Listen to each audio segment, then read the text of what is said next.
Dia, boa tarde, boa noite. A paz do Senhor, meu irmão. A paz do Senhor, minha irmã. Vai bem pelas bandas daí? Pelas bandas de Boa Vista aqui no estado de Roraima, graças a Deus, tudo está bem. Obrigado, viu, meu irmão? Muito obrigado. Você tem orado por mim, tem me acompanhado e eu fico muito grato, tá bom? A cada um de vocês que estão do outro lado. De coração, muito obrigado. Saudação aos irmãos da nossa igreja em Goiás, tá bom?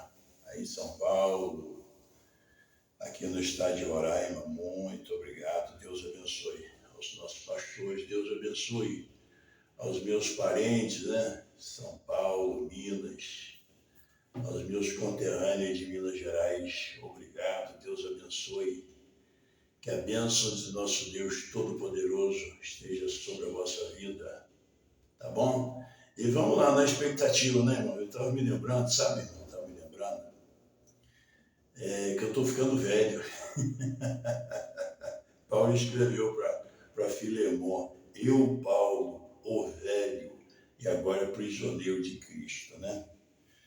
E aí, mas eu fico feliz porque Jó disse assim, Jó, capítulo de número 12, versículo de número 12, está escrito assim, com os velhos está a sabedoria, na abundância de dias a inteligência, né? E velho é cheio de coisa, viu, irmão? A gente aqui aconselhando os jovens, às vezes, cada um vive o seu tempo, né? Aí eu estava me recordando, a minha mente, eu acho que é boa, né? Boa, porque eu, dos meus 4 anos para cá de idade, eu lembro tudo, mas eu me lembro dos anos 70, né? Lá, com a eleição lá, né? Não foi eleição que tudo era feito lá em Brasília, como é que é eleição, né? Emílio Garrastazu Médici, né? Linha dura do momento de exceção no Brasil. Aí, pensa numa época boa, foi os anos 70, era menino, mas foi bom, viu? Aí depois dele veio João Batista de Oliveira Figueiredo. Aí depois do João Batista de Oliveira Figueiredo tinha a ideia da anistia, né? Tem que anistiar todo mundo, né? Teve os contras e os prós de 64 e tal em diante, então tinha que ter uma anistia, né? Aí houve a lei da anistia, em 79. Aí começou a criar esse partido. Então, criando partido, o Brasil melhora. Que besteirão, né, irmão? que idiotice. Só tinha Arena, né? Aliança Renovadora Nacional e MDB, Movimento Democrático Brasileiro. Podia ter outra, é com anistia. O Brasil vai melhorar se criar partido. Aí eu não vou nem citar o nome dessas porqueiras que veio. Aí teve aquele movimento das diretas, né? Eu participei, conheci Tancredo de Almeida Neves, perto do Bar do Ponto, aí em São Lourenço, Minas Gerais. Tancredo também discussão daquela ideia de eleições livres e diretas no Brasil. Eu me envolvi, né, adolescente, e lendo, e participando, e ouvindo os comícios. Aí fui para São Paulo, né? 84, final de 84. 85 já fui para o estado de São Paulo. Quando houve lá no Congresso Nacional a eleição do Tancredo Neves, que em 84 a lei da direta não passou no Congresso Nacional, era a lei Dante de Oliveira, eu me lembro do Dante. Dante Oliveira, Ivete Vargas, um movimento grande, Leonel Brizola, Alice Guimarães, Tancredo Neves, né? Almina Afonso, a turma, que é a turmona lá, tu lembra? Mas aí não passou, mas aí teve a coisa da eleição indireta pelo Congresso, foi eleito Tancredo de Almeida Neves, né? Aí 85, aquela coisa toda, só que ele morre, né? Nas vésperas da posse ele morre, e aí o vice, José Ribamar, né? José Sarney, assume. Eita, foi uma beleza, irmão, você nem pensa, viu? Eu já estava em São Paulo. Logo após a posse, em 86, ele lança o Plano Cruzado, né? Mudou o nome da moeda, Cruzado. Eita, que alegria! E a empresa de São Paulo, onde eu trabalhava, parou para a gente acompanhar o lançamento do Plano Cruzado, e o ministro da Fazenda, né, de super poder, lá era o Dilson Domingo Funaro. Criou uma expectativa tão grande, mas foi por água abaixo o plano, e depois colocaram, né, o Bresser Pereira, né, Luiz Carlos Bresser Pereira, e veio o plano Bresser, deu tudo errado. Moral da história, né? 90 eleito, Collor de Mello, Fernando Arnaud Collor de Mello. Eita, pensa, irmão, pensa. A juventude brasileira, as mulheres votaram em peso no Collor, né? O candidato da Globo. 92 sofreu impeachment, né? Tu lembra, você que está mais velho um pouquinho, tu lembra. Aí depois impeachment, quem que assumiu o vice? Né? Itamar Quartiero Franco, o mineiro baiano, né? Ele é da Bahia, de Salvador, mas mineiro de Juiz de Fora. Esse foi bom, viu? Esse foi bom. O ministro da Fazenda dele era Fernando Henrique Cardoso, lançou o plano cruzado, foi o plano real, né? E o plano real deu tudo certo. E com o plano real dando certo, veio a lei da reeleição, ele foi reeleito, tu te lembra disso? Sendo reeleito, né? Aí depois da reeleição, vem o Lula da Silva, né? Luiz Inácio da Silva, botou Lula, né? Então é Luiz Inácio Lula da Silva, e 2 mandatos. Termina o mandato, ele coloca o poste, né? Dilma Lana Rousseff, aí da Dilma Lana Rousseff, sofre impeachment, aí quem é que assume? Até agora todo mundo sabe, né? Michel Temer, o paulista, foi constituinte, né?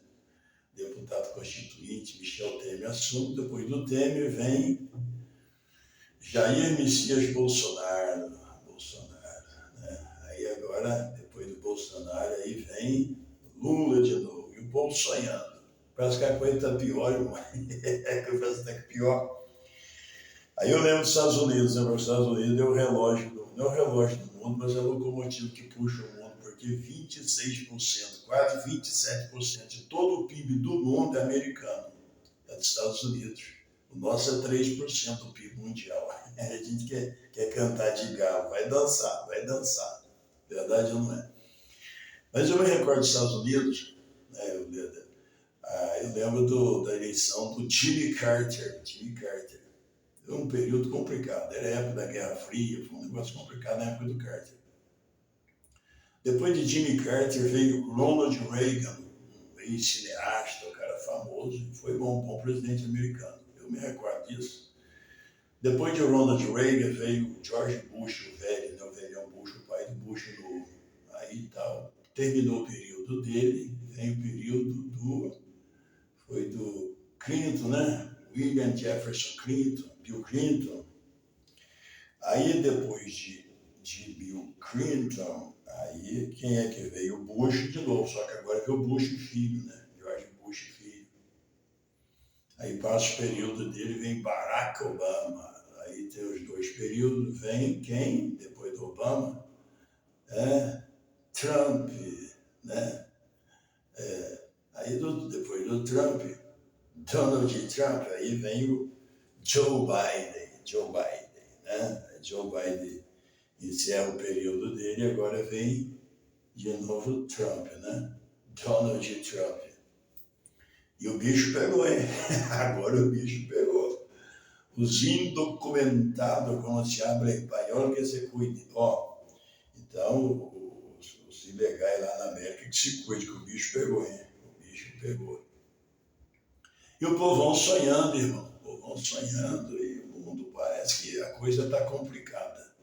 Mas pastor, por que o senhor mistura uma coisa com outra? O senhor mistura as bolas. Porque Jesus mandou a gente observar essas coisas. Reino contra reino, nação contra nação, né? E tantas coisas. E pior para o mundo, melhor para nós, dizia nosso saudoso pastor José Ezequiel da Silva. Então, meu irmão, mas o assunto aqui, isso aqui é só para você, para a gente ver a nossa ideia, que às vezes a gente fica nessa, se seu irmão for, vai melhorar. Se a gente eleger crente, a coisa vai ficar boa. Meu Deus, essa corrupção que teve de pastor que afundou na lama da corrupção, né? Do mensalão, do petrolão, né? Do escândalo das ambulâncias. Eita, foi bravo, um bocado de crente dizendo, pastor, rodou, dançou porque se meteu a pegar aquilo que não lhes pertencia, né? Dinheiro. Brasília é um paraíso, viu, irmão? Eu gosto muito de Brasília. Eu gosto andando ali em Brasília. Eu comparo a região rica de Brasília, né? Ali, o eixo central de Brasília, o Gama, Ceilândia. Quem conhece Brasília sabe. Valparaíso e Goiás está ali no entorno, né? E cidade ocidental, vejo tudo aquilo ali. Terceira maior capital do Brasil, maior renda per capita do Brasil, é Brasília. Cheio de gente querendo ir para lá, até crente, doidinho para ir para lá, representar o povo. É o povo, em nome do povo. O poder emana do povo, né? Em nome do povo será ele exercido. Só que o peão chega lá e esquece do povo. Tem alguns que lembram, mas é pouco, raras exceções. E agora vão ter a eleição da presidente da Câmara e do Senado, aí você já sabe, né? Então a gente fala isso aí, irmão, só pra gente, a gente não é, a gente tá ligado, né? Tá ligado? A gente tá ligado. Mas o negócio aqui é bíblico, viu, irmão? O negócio é bíblico, isso aqui só pra gente analisar que Paulo escreveu em 1 Coríntios capítulo 15, versículo de número 19. Se esperássemos em Deus, só nessa vida seríamos os mais miseráveis de todos os homens. Então, trabalhe, lute, quem não quiser trabalhar não coma, também o apóstolo Paulo falou, né? Salomão disse, o rei sábio e rico, ele disse assim, o rei sábio e rico era Salomão, ele disse assim, doce é o sono do trabalhador, quer coma muito, quer coma pouco, mas a riqueza do rico não deixa de dormir, riqueza não é pecado, viu, irmão?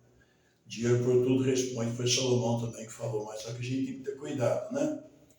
De não colocar as coisas nas incertezas das riquezas, como o apóstolo Paulo disse. Paulo disse para Timóteo, Timóteo, diga aos ricos deste mundo que não coloquem o coração nas incertezas das riquezas, mas em Deus que abundantemente nos dá todas as coisas para dela gozarmos, né? Então isso é Bíblia. Deixa eu tirar o óculos agora que eu aumentei a luz, vai dar reflexo. Então, meu irmão, você que está de boa, está empresário, funcionário público que ganha bem, você. Então, que Deus abençoe, continue ganhando bastante, mais ainda, comprando, investindo, só que nada é seu, tá? O salmista diz no Salmo 39, Senhor, ensina-me a contar os meus dias para que eu saiba quanto sou fraco. Contaste os meus dias como a palmas, o tempo da minha vida perante o Senhor é como nada. Ele disse assim, Senhor, o tempo passa, nós voamos. Ele ainda diz lá, leia lá para tu ver. Os homens em vão se inquietam, amontoam riquezas não sabendo quem as levará, né? Então, riqueza é semente, semeia, né? E semear na terra boa, mais você colhe, semeia na sua família, não esqueça da família. Paulo diz também, aquele que não cuida dos seus, e principalmente dos da sua família, negou a fé e é pior do que o incrédulo. Aí se você tem pai e mãe, o que está escrito? Honra teu pai e tua mãe, que é o primeiro mandamento com promessa, falando para os jovens, né? Para que te vá bem e viva muitos anos sobre a face da terra. Então você jovem, corra, vai estudar. Vai estudar, termina o ensino médio, vá para a universidade, faça um concurso, seja bom naquilo que você faz. Tá? Esteja na prateleira de cima, esteja entre os melhores. Faça com dedicação, tá? O trabalho dignifica o homem e a qualidade no trabalho que o homem faz o valoriza. Tá bom assim, jovem? Então, corra atrás, batalhe, lute, que você vai conseguir. Tá bom? E deixa eu dar aqui uma palavra para quem tem um chamado. Deixa eu colocar o de novo, que eu marquei o negócio do meu caderno aqui. Dê uma corridinha em Atos dos Apóstolos, irmão. Dá uma corridinha lá, você que tem um chamado. Dá um toque para quem foi chamado por Deus. Eu sou um ex-metalúrgico, né? Sempre falo aqui, vim de São Bernardo do Campo, faltando 8 anos para aposentar. O pessoal, todo mundo é louco, maluco, é doido de sair, irmão, e vim para a Amazônia. Não tinha amigo, não tinha nada, não. Durante muitos anos, Jesus falou comigo, com a minha esposa, mostrava o lugar. E nós viemos para o lugar certo, no tempo certo, 28 anos aqui nesse estado. E com muita alegria eu digo que até aqui nos ajudou o Senhor. Deus me abençoou, a minha esposa, as nossas filhas. E hoje, quando eu olho principalmente as filhas que Deus me deu, a prosperidade delas, eu fico muito feliz. Porque Jesus disse lá, falando para os discípulos, lá em Lucas 22, Jesus disse assim, quando vos mandei sem bolsa, sem alforje, sem sandália pelo caminho, faltou-vos alguma coisa? E eles responderam, nada. Esse é o Jesus que tu serve. E Jesus conhece o seu nome, sabe do seu endereço, tá bom? Leia a Bíblia, leia Atos dos Apóstolos, 28 capítulos só. Facinho de ler, leia tudo, leia os 10 dias do livro de Atos. Porque quando nós paramos em Atos 9 e Atos 10, a gente vê que Deus conhece o seu endereço. Atos 8, Atos 9 e Atos 10. Atos 8 fala de Filipe. Filipe desceu para Samaria, as multidões unanimemente prestavam atenção no que Filipe dizia, porque eu vi os sinais que ele fazia. Os demônios, saiam de muitos que os tinham, gritando de alta voz, muitos paralíticos e coxos eram curados. Havia grande alegria naquela cidade, coisa tremenda. De repente o anjo fala com ele, Filipe, sai daqui, vai para a estrada que liga Jerusalém, a casa ela está deserta, ali há a conversão do eunuco. Depois ele é transladado após batizar o eunuco e está quase mais de 40 quilômetros longe dali, e nunca mais viu o eunuco, né? Então Deus sabe o endereço de tudo, o caminho que o eunuco ia passar. Mandou Filipe para lá para evangelizar o eunuco. Quando você chega no capítulo de número 9, a gente vê a conversão de Paulo, né, de Saulo. Jesus fala com ele e ele pergunta para Jesus o que ele ia fazer, Senhor. Jesus diz assim, levanta-te, entra na cidade, lá te convém fazer. Aí Jesus vai lá, visita. Eu acho que era um velho, né, o velhinho lá, só fala dele ali, tem alguns Ananias na Bíblia, se você já leu, se não leu, leia, eu estou só recitando de cabeça. Aí Jesus diz, se Ananias, ele todo feliz com você e eu querendo fazer, diz assim, eis-me aqui, Senhor. Aí Jesus diz para ele assim, levanta-te, vá à rua chamada direita, pergunta em casa de Judas por um homem de Tarso chamado Saulo, eis que ele está orando. Velho, levou um susto, irmão. Tem gente, às vezes a gente quer fazer, mas quando a gente descobre qual é o projeto de Deus, a gente fala, não é comigo não, estou fora. Aí ele já responde para Deus, tu lê lá para tu ver depois, Senhor, de muitos ouvi acerca desse homem, quantos males tem feito ele em Jerusalém e nos céus. Agora veio aqui, Senhor, com cartas das autoridades para levar preso quem crê no teu nome. Aí Jesus não teve conversa nem explicação, Jesus só disse, vai Ananias, porque ele é para mim um vaso escolhido, né, e de saber o quanto padecerá pelo meu nome. Eu acho que de tanto medo, nem Deus manda a gente para o lugar certo, o endereço certo. Tem gente sofrendo porque estava empolgado, foi, às vezes era até para ir, foi antes da hora. Aí tem uns que não vão, aí tem outros que vão, mas vão depois, espera o melhor da vida passar, quando eu for velho, vai passar, e velho é um negócio sério. Tu está entendendo? E deu tudo certo, e chegou dizendo para o Saulo, Saulo, irmão, o Senhor Jesus Cristo que te apareceu no caminho enviou-me a ti para que recubres a vista, tornes a vista, seja cheio de Espírito Santo. Na hora o Paulo estava cego, já viu, foi batizado, coisa linda. Daqui a pouco, aí você chega lá no capítulo de número 10, né? Ô Pedro, irmão, mas Pedro estava uma beleza, Pedro estava na casa de um cara rico, lá em Jope, né? Hoje é Tel Aviv, a capital de Israel, não é Jerusalém, é Tel Aviv. Então é antiga Jope, né? Depois veio para Haifa.